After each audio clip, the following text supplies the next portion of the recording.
Welcome to Star Talk with Alyssa Thorne, and I have with me here today Della Menechella, and she is going to be talking to us today about manifestation, spiritual manifestation. First of all, I want to thank you for being here today. I'm really happy that you're here.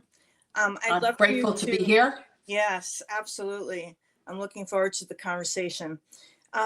I would like to just for you to tell the public a little bit about how you got started in manifestation.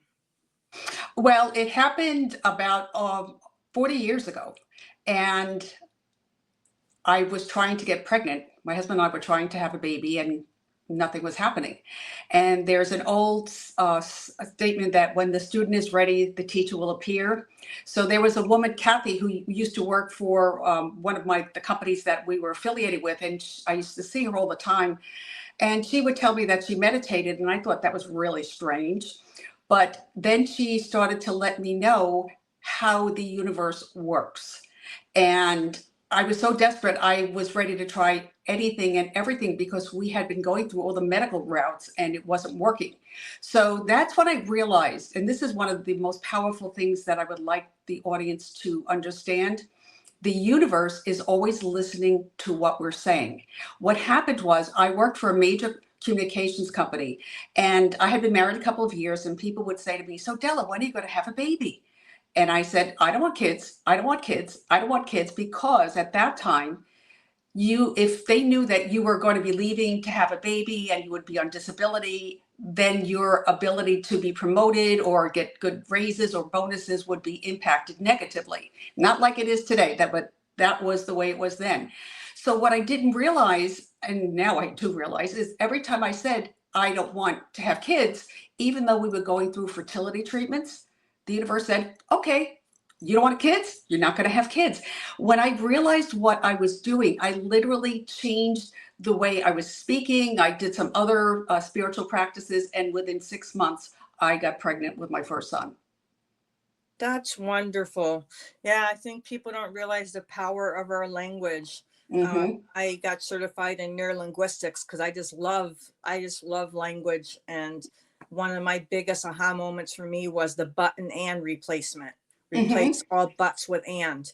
I don't think people realize how powerful that is. When I say I love you and, they're like, what? What's coming next? And when you say I love you and, they're not gonna. But when you say I love you but, Right. Then all of a sudden all their hands go up and they're like, well, what do you mean I love you but? Like, I'm a master practitioner of neurolinguistic programming, so it's nice that we both understand that. And language, and that's one of the things that I use with my clients is I teach them how to manage their thinking, because in order to manifest what we want, we have to be able to master our thinking. And that is not innate. That is not something most of us have been trained to do. And it takes practice and consistency. But through neurolinguistic programming, which is basically how you're programming your own mind, you can make changes so that your mind will be supporting you in accomplishing your goals. Absolutely. I love neurolinguistic programming. I did my whole programming with Christopher Howard quite a few years ago.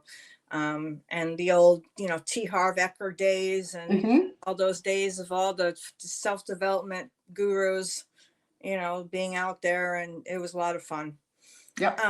So talk about that too. Like talk about manifestation and self-development, because I think, they really go hand in hand. And a lot of people are afraid to go there because then they're entering woo-woo land, but it's not necessarily woo-woo land at all. But anyway, no. So talk a little bit about that. Okay, so we know that there are principles that operate in the physical world. Gravity is one of them, electricity is another one. There are universal principles, and though you might not be able to see them, they're still operating. And what people want to understand is that the universal laws are actually more important than the physical laws. But what many people do is they take action to try to achieve their goal, but they're not managing their thinking. Their thinking is incredibly important because that's the vehicle or the conduit through which the universe will create for us. So what is really important about manifesting is you have to be aware of your thoughts, again, NLP, and how it makes you feel, because that creates a vibration. And that vibration will be used by the universal law to bring into your experience things that match it. Because if we take action and we're not managing our thinking, you could take action all day long and forever, and you're still not going to be able to get what you want. So one of the beautiful things that I do with my clients is I actually teach them to program their subconscious mind so that it will be a match to what they want to experience in the real world. And that works on two different levels, because the subconscious mind, of course, is your own mind, but our subconscious mind is connected to the universal subconscious mind, which is infinitely creative. And that's where our power is.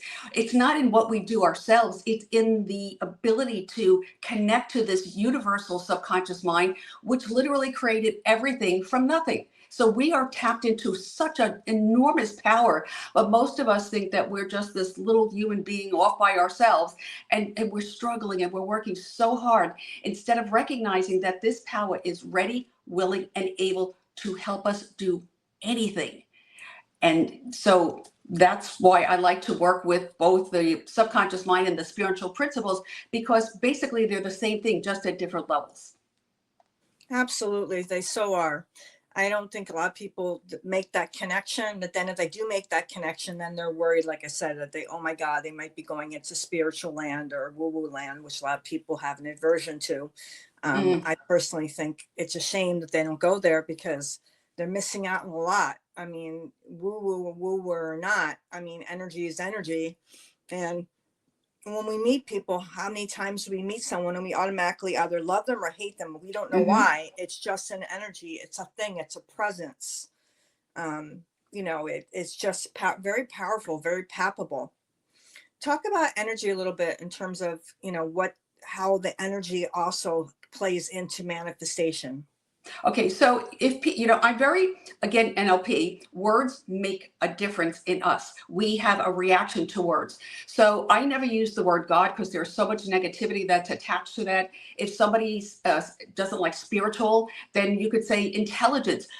It's almost I live in Florida, so we have the trees and the buds and all this. No one can look at a tree or a plant that has gone dormant, in the winter or whatever the time frame is, and then see it just all of a sudden come to life in the spring. How does it know how to do that? There's an intelligence in everything. There is an intelligence in us. So if somebody doesn't like the word spiritual, don't use it. Use intelligence, use nature, use life, use infinite creativity. Whatever words work for that person, that's what they can use, because it isn't the word itself that makes a difference. It's how you react to the word. And if the word makes you feel awful, then change it. Another thing too is, there are so many people on the internet saying, do this, and you have to do this, and you have to do that, and you have to do that.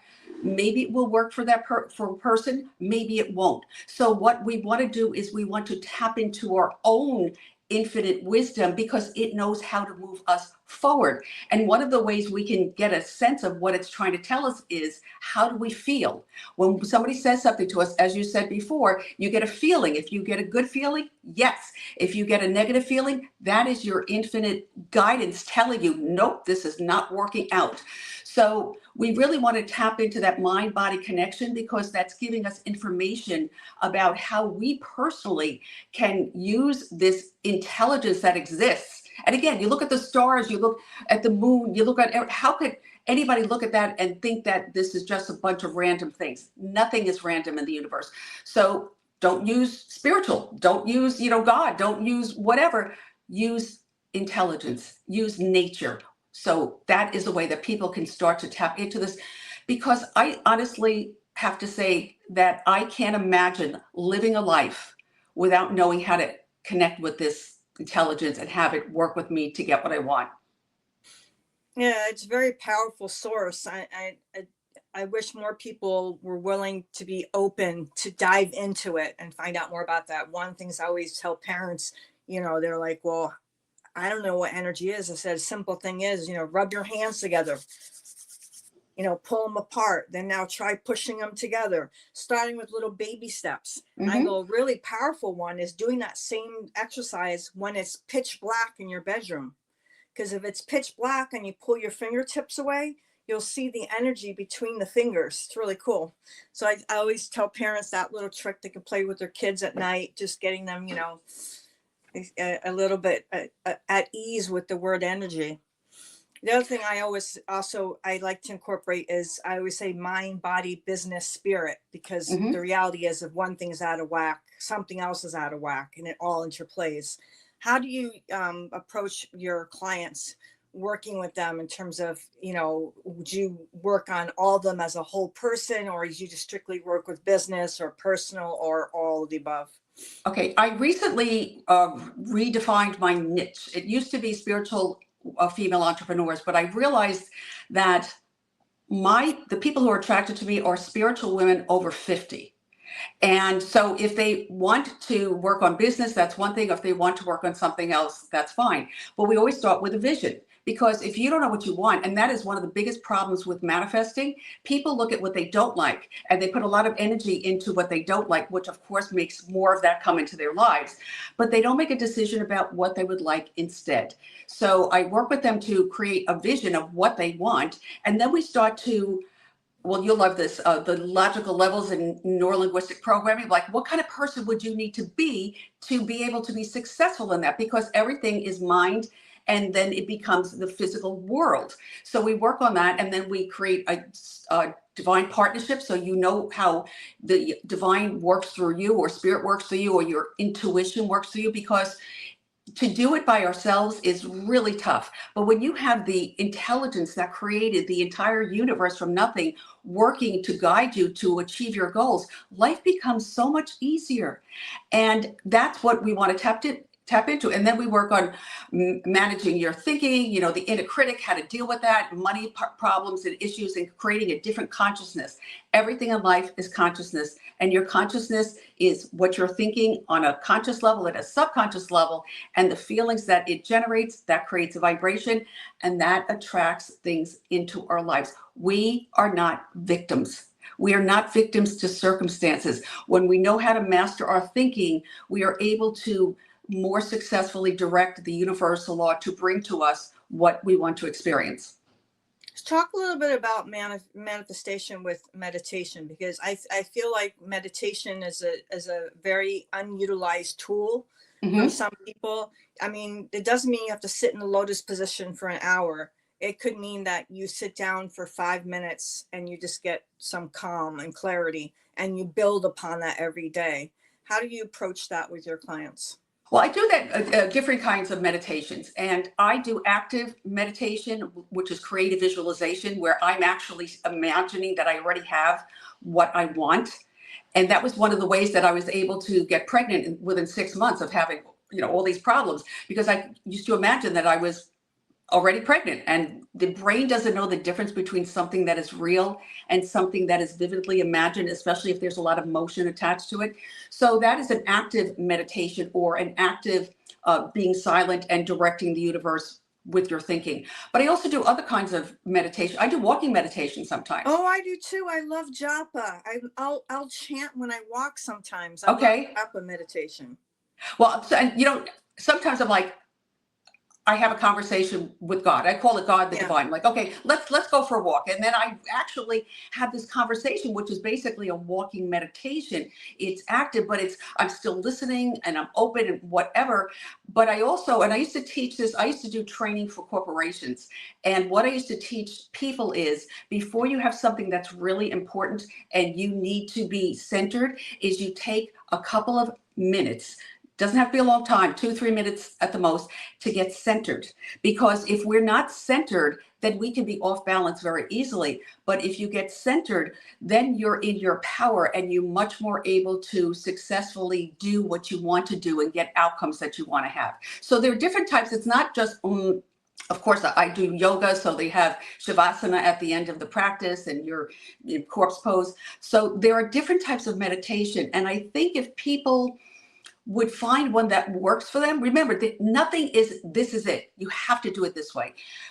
Find out what works for you. Find out something that you are willing to do so that you can incorporate it into your life, because this is a practice. This is not a once and done. It is sometimes a moment by moment decision about how you are going to go through life. and what you're going to be thinking about, what is showing up. Yeah, so the moment by moment for me is when we're, actively allowing. So in the allowing, we're allowing moment by moment to happen. I think that's such an important tool as well, is just to practice being in the moment. Sometimes you just walking outside, you see a flower, maybe stop for that moment and appreciate the flower and then continue your walk. I used to always laugh. I would say, so let's have it, how far down the rabbit hole do you want to go? Dharma, karma, like, what is your ideology? Because, what your ideology is, that's yours. I need to know what that is so that I can build or tailor a program around you. Are you left-handed? Are you right-handed? Are you, kinesthetic? Are you auditory? It's really fascinating once you start going into archetypes. Have you explored archetypes at all? Not really. I do, like I said, I did a lot with NLP because when I was in corporate America, you couldn't do woo-woo stuff because they wouldn't accept it. So I would use the NLP to have them get similar outcomes. You, again, term it whatever way you want, as long as you get the same results. So the outcome would be what I wanted them to be. Yes. Yeah. But one of the things I think is really important, at least for me, is to be aware of what we're feeling. A lot of times people don't recognize what is going on in their head, but whatever's going on in their head, especially if it's going round and round and round and it's not something that's positive, the universe is going to create on that. So we want to be aware of what we're thinking to ourselves. And when I used to do NLP programs or in corporations, I would say, this is a really scientific word. It's like, what is your yuck feeling? Because your mind and body are connected. And a lot of times your body knows what you're thinking, but your brain doesn't know. So I would say, okay, if I'm feeling like this, there's no way I'm going to be able to be positive because in this physiology, I can't get my brain to be positive. So if you find all of a sudden that you're thinking about something and you're going like this, that's a clue to check up what's going on in your head, because I can guarantee it is negative. So we want to be aware of what we're thinking and of course what we're saying, but what we're thinking, because that is what the universe is using to create our experiences. And I know for me, look, life happens. No matter how spiritually great you are, things still happen. And then you have to make a decision about how are you going to approach it. So being aware of what you're thinking during those times is really important, because you want to make a choice that is going to support you in getting the outcome that you want. Tying into that, you're talking about NLP and all this. How could you describe to people how prosperity or energy frequency ties into prosperity? Okay, so the universe is prosperous, and all you have to do is look outside, try to count the blades of grass and on in your lawn, or the sand on a beach. You can't do it. It's incredibly prosperous, but we have been programmed so often from little kids about money doesn't grow on trees, and rich people are bad, and that's affecting our thinking. And if the universe flows, but if we don't allow it to flow through us, it can be as great as it wants to be, and it is, but we're not going to be open to receiving it, which is why when I work with clients, we talk about money beliefs. What do you think about money? How to change them. And I do visualization specifically to get them to be open to receive more money. And that is a way that you get to change things. So the universe is infinitely prosperous, but we have to be working with the universe. We have to be working with the way life works. And the way life works is all the good that exists in the universe. It comes through our thinking. It comes through our feelings. It comes through our vibration. And if our vibration is not a match to what we want, we need to change that, because otherwise you can work so hard and it's still not going to come. So that ties into also, at least for me anyways, the multisensory. Do you feel like the multisensory plays out in all of, this kind of work? Well, most people live in the five senses, what you can see, smell, okay. But that is a very limited way to be. When you realize that there's something bigger that is part of you, by the way, it's already part of us. There's only one energy. We are part of it. So we have the qualities of it, which means we can use it to create what we want. But so many people, if I don't see it, I don't believe it. That's not the way life works. You have to believe it before you will see it. I'm not saying it's easy. It isn't easy, especially when something is in your experience where everything is shouting, no, no, no, no, no, and you want to believe something else. So you really have to this is a way of life. It is not something that you do once and it's over, because life continues to show up. And we want to recognize that the gift that we can give to ourselves is to think what we want to think, no matter what is showing up in front of us. And I have a sign on my office that says, the person who thinks what they want, or the person who sees what they want to see, regardless of what appears, will someday see in the outer what they have so faithfully seen within. That's from Ernest Holmes. And basically, it is what life is about. You have to train your brain. Your brain can be trained. That's NLP. We can train the brain. It goes through repetition and consistency, and we create new neural pathways. The more we do it, the easier it is to get back on track. But we have to be responsible and say, life doesn't happen to us. We are part of it. And if we don't like the way life is for us at the moment, we need to be willing to change. And a lot of people don't want to change. If you don't want to change, that's fine, but you're not going to be able to get something else. As within, so without. Yeah, and growth is change. I mean, we're afraid to change, but without change, there's no growth. And I went and did the but and. It's funny, even in interviews, if I say it, I correct myself, but because it makes you aware of it. I just think all those things are so important. The other thing I wanted to touch upon is the kind of like stream of it all. Like, where do you begin and where do you end? Okay, so I was trained in doing a technique called spiritual mind treatment. And basically what we do is we connect with the infinite. So there's this infinite that we are part of. And that's the first step of it. And the second step of it is to realize that what is true of the infinite is also true of us. Again, the infinite has infinite power to create anything, because it can do anything it wants. So we want to recognize that this is the infinite. We're not using our power. We're using the power that is already the truth of us. And we realize that we're one with it. And then we decide what we want. And that's how we direct the universe to bring to us what we want to experience. It's such a wonderful tool. I would love for you to leave the audience with 3 tools, 3 tips, 3 ahas. Okay, so first thing is to be aware of what you're thinking. Pay attention to how you're feeling. If you're feeling yucky, and people know what that means for them, then you want to start to think about, what am I thinking about? And if it's negative, you want to change it. And people say, well, that is not the truth. You're programming your brain. It might not be the truth now, but it will be the truth in the future if you continue to program your brain with the thoughts that you want to think. It's repetition and consistency. And when you find out what you don't want, then think about what you would like instead. I cannot tell you how many people, when I ask them, like, what do you want? Well, I don't want this. Okay, that's fine. What would you like to have instead? I don't know. The universe doesn't make decisions for us. We have to decide for it. And it is ready, willing, and able to do anything for us. It always says yes. So if you're thinking of something that's negative, it's going to say, yes, that's what you want. I'll keep giving you more of this. When we're able to train our thinking to be positive so that we are supporting it with where we want to be, the universe says, yes, okay, that's what you want, and I'll bring it to you. So it's something that we need to be willing to do. It takes discipline. It is not something, as I've said, it's not once and done. I work at every single day. I do different things, but I work at every single day. Would I like if I could work out once and it'd be done? Absolutely. But that's not the way life works. It's the same thing. You don't eat one time. You don't take a shower one time.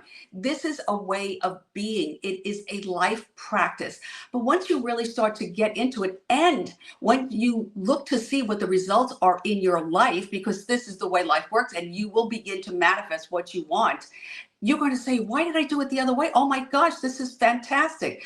But you have to be willing. And if you're not willing, unfortunately, it's not going to work. But it's so simple. Again, pay attention to how you feel. And then go up and think of what are you thinking in your brain, and then if it's not something that supports you in what you want to experience, change it. And if you can't say I have, you could say I'm willing to have, I'm open to having. Again, be honest with where you are. Use words that you can honestly say, yeah, I could say this without having you contradict yourself. So I'm willing to be open to, experiencing more prosperity. I'm willing to learn how to be open to. So wherever you are, be honest and then work with that. And once you feel good with that, you could change the words. Like, I'm willing to be open to be prosperous. I am now accepting more prosperity. I now have more prosperity. So you kind of shift it little by little, but paying attention to how you honestly feel. Eventually your consciousness will change to support what you want. And all I keep thinking of right now is the Jetsons. Hit a button and we become it. Yeah, absolutely. God, Absolutely. wouldn't that make life so much simpler? We hit a button and it's like you just, in your mind, you think about what you want to wear and boom, it's there. It's very frustrating. Think about what you want to eat and it's there. I've been doing this for, as I said, about 40 years. I've been teaching this for almost 3 decades. And I wish that life was super simple, but it isn't. Life happens. So that's another thing that people have a problem with. They do something and they don't get the result they want and they say, see, it doesn't work. Sometimes it takes time to get your thinking to change. So you have 2 choices. You could say, it doesn't work, so I'm not doing it. I'll be stuck with what I have. Or you could say, well, I'm going to continue to do this every day, a little bit at a time, and eventually you'll start to feel differently, and that will allow the universe to bring you more of what you want. It's a practice. It's like yoga is a practice, exercising is a practice. This is a practice. It is a way of life, a way of being, but the rewards are so amazing that I really encourage people to say, yes, I'm willing to put this into practice in my life. Yeah, one of my quotes that I absolutely love is, we are all the actors, directors, producers, writers, editors of our lives. Anything we don't like, we can edit out, we can change it anytime. It's been absolutely wonderful having you. Thank you so much. Thank you so much. I appreciate it. Where they can find you. Okay, so my website is Spiritual Success RX, all one word, and they can actually download a free ebook that talks about this practice that I use about spiritual mind treatment. And there are 3 treatments in there: one for money, one for success, and one for health, that they could use every day, starting right now. Ooh, so that's how they can find me. I encourage everyone to go check that out and download it. I look forward to everyone having a wonderful day, and I look forward to seeing everyone next time. Have a great day, everyone. All right. Thank you. Bye. Bye. We're out.